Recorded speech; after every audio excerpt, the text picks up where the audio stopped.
Ang banggit po sa akin ng presiding officer during that time, certified urgent yan under the office of the mayor. Kaya nga, kinocover mo si Mayor eh.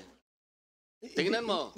Under the office of the mayor po ang sinasabi Kaya nga, ko. kinocover mo siya. Ito, January 14, gumawa na kayo ng ordinance. Isipin mo, Mr. Chair, in agenda ng January 14, kinover ng minutes ng January 14, January 14 pa rin ang ordinance. Sa isang araw, kaya nga merong urgency.